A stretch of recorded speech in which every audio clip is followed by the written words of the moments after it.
ကဘာမြေငင်းချမ်းတရားဝပြောစီဖို့စုပေါင်းစနစ်ဖြင့်ဝိုင်းဝန်းလှုပ်ဆောင်ဆိုတဲ့ editor အဘော်ကိုတင်ပြပေးကြပါရရှင်။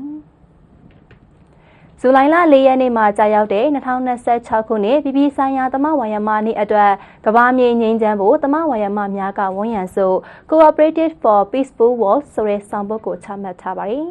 Globalization ခေတ်ကာလမျက်မှောက်ကဘာမှာတအိုးကောင်းတယောက်ကောင်းစနစ်ဖြင့်ရပ်တည်ဆောင်ရွက်ရုံများဖြင့်အလုံးမဖြစ်တော့ပါ။နေပေကဏ္ဍအသီးသီးမှာစိတ်တူညီမျှအတူတကွဝိုင်းဝန်းပူးပေါင်းလက်တွဲဆောင်ရွက်ကြမှသာအောင်မြင်မှုများရရှိနိုင်ပါသည်။ကဘာမြေငင်းချမ်းစေဖို့အလို့သဘောစနစ်မှာစုပေါင်းဆောင်ရွက်တဲ့သမဝါယမဖြင့်ဝန်ရံကြရန်တိုက်တွန်းနှိုးဆော်အပ်ပါတယ်။ရောကန်သိမြတ်တဲ့သမဝါယမစနစ်ဟာမြည်သည့်နိုင်ငံရေးစနစ်မှာမဆိုလက်တွေ့ကျတဲ့အသုံးဝင်တဲ့စနစ်တစ်ခုဖြစ်ပါတယ်။အထူးသဖြင့်စီးပွားရေးနဲ့လူမှုရေးလုပ်ငန်းများကိုဆောင်ရွက်ရမှာသမဝါယမစနစ်ဟာအကောင်းဆုံးဖြစ်ပါတယ်။မြန်မာနိုင်ငံမှာလွတ်လပ်ရေးရပြီးခေတ်ကာလအဆက်ဆက်မှာသမဝါယမစနစ်ကိုကျင့်သုံးဖော်ဆောင်ခဲ့ပါတယ်။လုပ်ငန်းအလိုက်မြို့နယ်အလိုက်စုပေါင်းဆောင်ရွက်ကြတာကြောင့်အောင်မြင်ဖြစ်ထွန်းမှုရရှိခဲ့ပါတယ်။1988ခုနှစ်မှာဈေးကွက်စီးပွားရေးစနစ်ကိုကျင့်သုံးတဲ့အခါသမဝါယမလုပ်ငန်းများမှတိမ်မြုပ်တကယ်သို့ဖြစ်ခဲ့ရပါတယ်။အခုအခါသမဝါယမလုပ်ငန်းများကိုအားပေးမြင့်တင်အကောင့်ထဲပေါ်လျက်ရှိတာကြောင့်လုပ်ငန်းများအောင်မြင်ချုံးမိတ်မှုများရှိလာပြီဖြစ်ပါတယ်။2026ခုနှစ်ကမ္ဘာအသေးစားအငယ်စားနဲ့အလတ်စားစီးပွားရေးလုပ်ငန်းများနဲ့ World MSME Day အထိမ်းအမှတ်အခမ်းအနားမှာနိုင်ငံတော်သမ္မတဦးမင်းအောင်လှိုင်ကမြန်မာနိုင်ငံဟာဖွံ့ဖြိုးဆဲနိုင်ငံဖြစ်တာကြောင့် MSME လုပ်ငန်းများဆောင်ရွက်ရမှာလည်းစိန်ခေါ်မှုများစွာရှိကြောင်းအဆိုပါစိန်ခေါ်မှုတွေကိုကျော်လွှားနိုင်ရန်နိုင်ငံတော်နဲ့ပုဂ္ဂလိကတို့ပူးပေါင်းဆောင်ရွက်ကြရမှာဖြစ်ကြောင်းပုဂ္ဂလိကများအနေဖြင့်တဦးချင်းလှုပ်ဆောင်ရမှာအခက်အခဲများရှိနိုင်ကြောင်းအဆိုပါအခက်အခဲများကိုကျော်လွှားနိုင်ရန်အတွက်စုပေါင်းလှုပ်ဆောင်တဲ့စနစ်စိတ်တူသဘောတူများသမဝါယမပုံစံဖြင့်လှုပ်ဆောင်ခြင်းကြောင့်အောင်မြင်အောင်ဆောင်ရွက်နိုင်ကြောင်းပြောကြားခဲ့ပါတယ်။မြန်မာနိုင်ငံဟာတဘာဝအရင်းမြစ်မျိုးစုံပေါ်များကျွယ်ဝတဲ့နိုင်ငံဖြစ်တယ်လို့လူသားအရင်းမြစ်များလည်းပြည့်စုံတဲ့နိုင်ငံဖြစ်ပါတယ်လို့ editor ကအပေါ်မှာရေးသားထားပါရဲ့ရှင်။မမရဲ့ editor အပေါ်မှာကြန့်ရှိနေသေးတဲ့အကြောင်းအရာမမကပဲဆက်လက်ဝေမျှပေးပါအောင်ရှင်။ဟုတ်ကဲ့ပါရှင်။ကဘာမြေငင်းချမ်းတရားဝါပြောစီဖို့စုပေါင်းစနစ်ဖြင့်ဝါဝေးလှုပ်ဆောင်ဆိုတဲ့အပေါ်မှာကြန့်ရှိနေသေးတဲ့အကြောင်းအရာတွေကိုဆက်လက်ပြီးတော့တင်ပြပေးခြင်းပါတယ်ရှင်။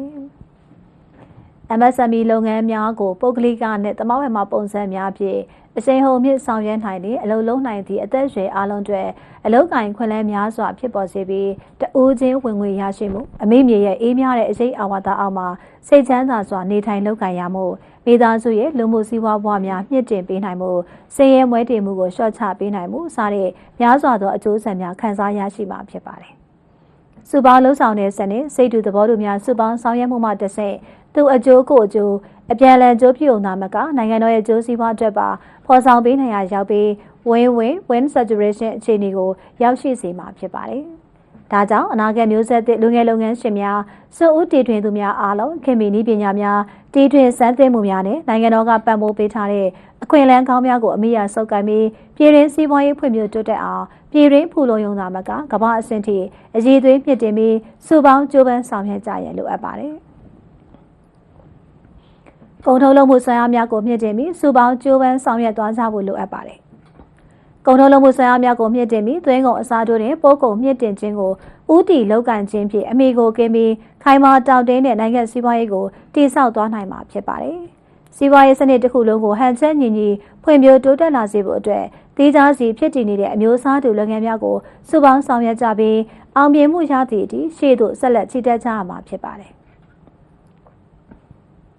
လုပ်ငန်းတစ်ခုနဲ့တစ်ခုအပြန်အလှန်ချိတ်ဆက်ပေးနိုင်တဲ့ supply chain mechanism ကိုခိုင်ခိုင်မာမာတည်ဆောက်ကြရမှာဖြစ်ပါတယ်။ခိုင်မာတဲ့ထုတ်ကုန်ကွင်းဆက်များဖြစ်လာအောင်စုပေါင်းဆောင်ရွက်ကြရမှာဖြစ်ပါတယ်။လုပ်ငန်းရှင်ချင်းချင်းပညာရှင်ချင်းချင်းအတွေ့အကြုံဖလှယ်ခြင်းနဲ့ကုန်ထုတ်လုပ်မှုနည်းပညာများမျှဝေဖလှယ်မှုကိုအဆက်မပြတ်ဆောင်ရွက်သွားကြရမှာလည်းဖြစ်ပါတယ်။တို့ဖြစ်ရာ2026ခုနှစ်အပြည်ပြည်ဆိုင်ရာသမဝါယမနေ့ဆောင်ပုဒ်ပါကဘာမြေငင်းချမ်းဖို့သမဝါယမများကဝန်ရံဆိုတဲ့ကဲ့သို့အမိမြေရဲ့ပေါ်များကျွယ်ဝတဲ့အရင်းမြစ်များနဲ့ငြိမ်းချမ်းသည့်အရေးအာဝါဒအောက်မှာတန်ကြီးလန်းကြီးစိတ်တူသဘောတူစုပေါင်းလှုပ်ဆောင်တဲ့သမဝါယမစနစ်ဖြင့်လူမှုစီးပွားဘဝမြန်မာတိုးတက်လာအောင်ကြိုးပမ်းဆောင်ရွက်ကြမှာဖြစ်ပါကြောင်း editor ကရေးသားထားပါတယ်။အခုတင်ပြပေးခဲ့တဲ့ editor အဝကိုတော့ဒီကနေ့တော့ဂျိမ်းမုံသတင်းစာကနေရွေးချယ်တင်ဆက်ပေးလိုက်တာဖြစ်ပါတယ်ရှင်။